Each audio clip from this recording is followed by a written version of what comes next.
பெண்கள் குறித்து அவதூறாக பேசிய புகாரில் அமைச்சர் பொன்முடியை கண்டித்து அதிமுகவினர் ஆர்ப்பாட்டத்தில் ஈடுபட்டு வருகின்றனர். தகவல்களோடு செய்தியாளர் ரவி இணைந்திருக்கிறார். கூடுதல் விவரம் என்ன ரவி? ஆனந்தி, அமைச்சர் பொன்முடியை கண்டித்து அதிமுக சேலம் புறநகர் மாவட்ட மகளிர் அணி சார்பில் ஆத்தூர் ராணிப்பேட்டை பகுதியில் நடைபெற்று வருகிறது. இந்த கண்டன ஆர்ப்பாட்டத்தில் திரைப்பட நடிகையும் அதிமுக கொள்கை பரப்பு துணை செயலாளருமான நடிகை கௌதமி பங்கேற்றிருக்காங்க.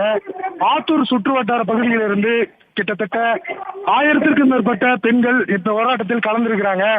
இப்ப பாத்தீங்கன்னா அமைச்சர் பொன்முடி பதவி விலக வேண்டும், அதன் மீது நடவடிக்கை எடுக்க வேண்டும் என ஆர்ப்பாட்டத்தில் பங்கேற்றவர்கள் முழக்கமிட்டனர்.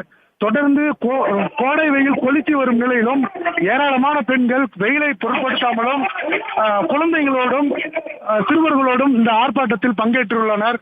தொடர்ந்து மாவட்ட செயலாளர் இளங்கோவன், சட்டமன்ற உறுப்பினர்கள் உள்ளிட்ட இந்த ஆர்ப்பாட்டத்தில் பங்கேற்றுள்ளனர். ஆனந்தி, தகவல்களுக்கு நன்றி ரவி. நீ எப்படி கேட்டியோ அதே மாதிரி தான் பிள்ளை பெற்றார்.